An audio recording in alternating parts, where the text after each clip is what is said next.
Welcome back to my channel Shrabani Chatterjee. আমার channel Shrabani চ্যাটার্জিতে তোমাদের আমার সবাইকে অনেক অনেক স্বাগত।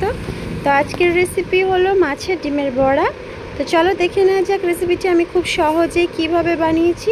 প্লিজ ভিডিওটি তোমরা শেষ অবধি দেখো, আর মনে করে আমার চ্যানেলটিতে যারা নতুন আছো তারা সাবস্ক্রাইব করে দিও, আর লাইক কমেন্ট করে জানাতে ভুলো না কিন্তু।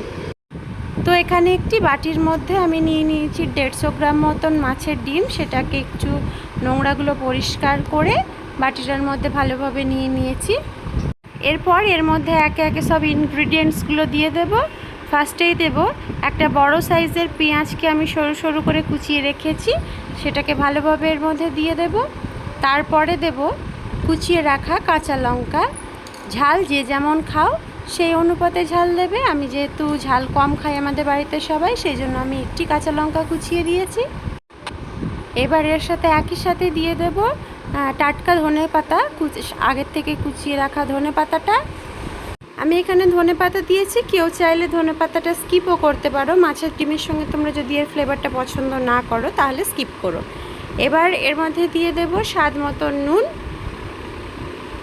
এরপর দেব অল্প সামান্য একটু হলুদ, জাস্ট কালারটা ভালো আসার জন্য একটু হলুদ দিয়ে দিলাম। এবার দেব খুব সামান্য একটু লঙ্কা গুঁড়ো, কাঁচা লঙ্কা দিয়েছি তার সাথে আরেকটু লঙ্কা গুঁড়ো দিলাম। এবার এর মধ্যে দিয়ে দেব 4-5 কোয়া মতন রসুন গ্রেট করে রেখেছি। এই গ্রেট করা রসুনটা এর মধ্যে দিয়ে দেব। একই সাথে দেব বড় চামচের 1 চামচ মতন কর্নফ্লাওয়ার,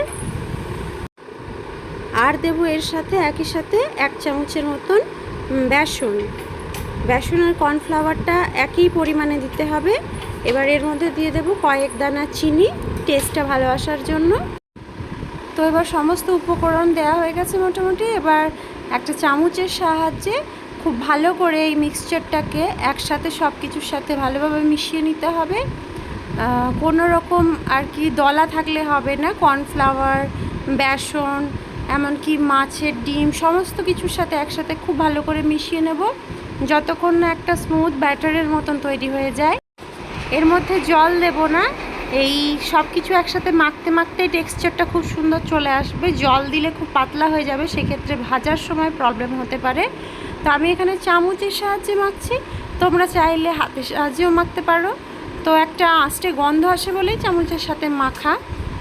তো মাখাটা মোটামুটি হয়ে গেছে। বিনা জলে মাখার পর এই যে এরকম একটা টেক্সচার হবে, মানে একটা থকথকে ব্যাটারের মতন হবে, খুব পাতলাও না আবার খুব ঘনও না।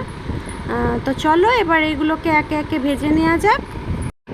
তেলটাই পর্যায়ে খুব ভালোভাবে গরম হয়ে গেছে।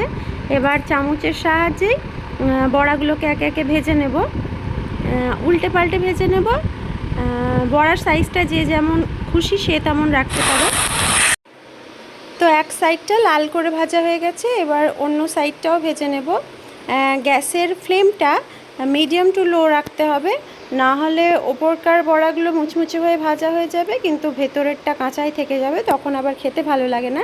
সেই জন্য লো ফ্লেমে উল্টে পাল্টে বড়াগুলোকে মুচমুচে হওয়া অবধি ভেজে নিতে হবে। তো আমার এক খোলা ভাজা হয়ে গেছে, বাদ বাকিগুলো এবার খুব অল্প আছে ভালোভাবে ভেজে তুলে নেব। এগুলো ভালোভাবে ভাজা হয়ে গেছে, এবার এগুলোকে তুলে নেব। এই যে এই হলো বড়া ভাজার ফাইনাল লুক মাছের ডিমের। তো এটা খেতে খুবই টেস্টি হয়েছিল। তোমরা অবশ্যই বাড়িতে এইভাবে একবার ট্রাই করো, আর লাইক কমেন্ট করে জানাতে ভুলো না কেমন লাগলো। যারা নতুন আছো মনে করে চ্যানেলটিকে সাবস্ক্রাইব করে দিতে ভুলো না।